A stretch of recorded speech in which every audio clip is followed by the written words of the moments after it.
મારું નામ છે બાલાભાઈ નાગજીભાઈ ભરવાડ, મારા સાથે છે લાભુબેન અજયભાઈ ભરવાડ. અમે બે કોર્પોરેટર છે. આ વિસ્તાર લાભુબેન નો આવે છે. અમે મહાનગરપાલિકામાં અરજી કરેલી કે ભાઈ મને જાણવામાં આવેલું કે આ કોમ્પ્લેક્સ અનલીગલ બાંધેલો છે, જે કોમન પ્લોટમાં આવેલો છે. નકશા મુજબ એમાં દર્શાવ્યો કે શેડ, અને આ લોકોએ પાકું બાંધકામ કરી દીધું છે 34 દુકાનો. અમે કોની સ્કીમ છે? અક્ષર બેંગ્લોજ, ભૂપેન્દ્રભાઈ ગોરધનભાઈ પટેલ, પછી સંદીપભાઈ ગોરધનભાઈ પટેલ. આ કોમન પ્લોટ એમાં નકશા મુજબ દર્શાવેલું છે કે ટેમ્પરરી શેડ, એટલે એમાં પાકું બાંધકામ થાય નહીં, અને પાર્કિંગ ની જગ્યા છે ને અંદર કોમન પ્લોટ આપેલો છે. માંગ શું છે તમે? બસ કે આ લીગલ છે, આ તૂટી જવું જોઈએ. અમારા મહાનગરપાલિકા પાસે એટલી જ માંગ છે. મહાનગરપાલિકા અરજી કરેલી. હવે મારું નામ છે સંદીપભાઈ ગોરધનભાઈ પટેલ. મારું મન બિલ્ડર્સનું પાવર ઓફ એટર્ની હોલ્ડર છું.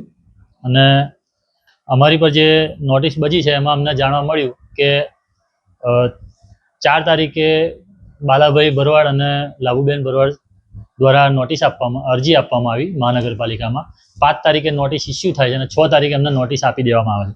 એટલે પહેલું તો આટલી ઝડપી કાર્યવાહી કરવા બાબત પર જ અમને શંકા છે. અને બીજી વસ્તુ કે એ લોકોએ અમને નોટિસમાં એવું જણાવ્યું છે કે કોમન પ્લોટ પર બાંધકામ છે, બાલાભાઈની રજૂઆત એવી છે. તો એવું તો છે નહીં. અમારો રિવાઇઝ પ્લાન જે કરાવેલો છે એ રિવાઇઝ પ્લાન એ લોકોએ અરજી સાથે એટેચ કર્યો નથી. એટલે પહેલું તો એ રજૂઆતો તેમની બિલકુલ તદ્દન ખોટી છે. અને આ જે બાંધકામ કરેલું છે દુકાનોનું એ રિવાઇઝ પ્લાન મુજબ કરેલું છે. ગ્રામ પંચાયતની અંદર રિવાઇઝ પ્લાન અમારો ઓલરેડી થઈ ગયેલો છે 2024ની અંદર, અને બાંધકામની મંજૂરી પૂરેપૂરા જે દુકાન અને મકાન બનાવ્યા તેની મેળવેલી છે. પણ અમને એવું જાણવા મળ્યું છે કે આ બાલાભાઈ ભરવાડ જે છે એ ભાનુભાઈ જોધાભાઈ ભરવાડના ભત્રીજા છે. અને ભાનુભાઈ પર અત્યારે લેન્ડ ગ્રેબિંગની એક ફરિયાદ નોંધાયેલી છે, વસંતભાઈ મફતભાઈ સોડાએ નોંધાવી છે. જે નિર્મલનગરમાં કોમન પ્લોટ છે તે લોકોએ કબજો કરેલો છે. અને તે લેન્ડ ગ્રેબિંગની ફરિયાદના આધારે એમને અત્યારે એમણે જામીન પણ આગોતરા મૂકેલા, તે નામંજૂર થયા છે અને નાસ્તા ફરે છે એ લોકો. અને તે લોકો આ બધું અમે કરાવ્યું છે તેવી રીસ રાખીને આ બધી કાર્યવાહી અમારી પર કરી રહ્યા છે અને બાલાભાઈ પાસે અરજી અપાવી છે અમારા નામની. પણ અમે બી હજુ આધાર પુરાવા રજૂ કરવાના છીએ. અમને નગરપાલિકાએ સમય આપેલો છે, તો અમે અમારો જે રિવાઇઝ પ્લાન, નકશો, બધું જે પરમિશન લીધેલી છે એ બધું અમે રજૂ કરીશું 1-2 દિવસની અંદર. ના, મહાનગરપાલિકાએ અમને આધાર પુરાવા રજૂ કરવા બાબતની નોટિસ અત્યારે બજાવેલી છે. અને એમાં જે બી અમે આધાર પુરાવા રજૂ કરીશું ત્યારબાદ અમને સાંભળવા પડશે. મહાનગરપાલિકાએ નોટિસની અંદર જ દર્શાવ્યું છે કે તમે આધાર પુરાવા રજૂ તમારા કરો અને તમારો જવાબ આપો, તમારે જે કરવાનું હોય આગળનું. અને એવું કોઈ ઇલીગલ બાંધકામ છે એવું પુરવાર હજુ સુધી થયું નથી, કેમ કે અમે બધા રિવાઇઝ પ્લાન કરાવેલા છે અને રિવાઇઝ પ્લાન મુજબનું આ બધું બાંધકામ કરેલું છે. કોઈ જગ્યાએ ખોટું બાંધકામ કરેલું નથી.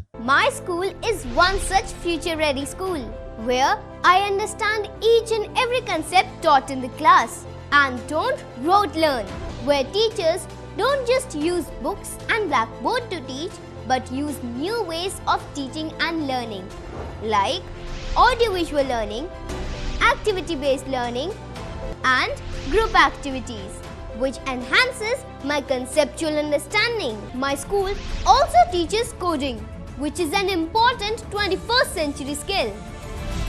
Not just that, I get an opportunity to showcase my skill on a national platform. And with all this, I acquire important skills that make me future ready and confident. Would you also like to know where is my future ready school? Visit now and see for yourself.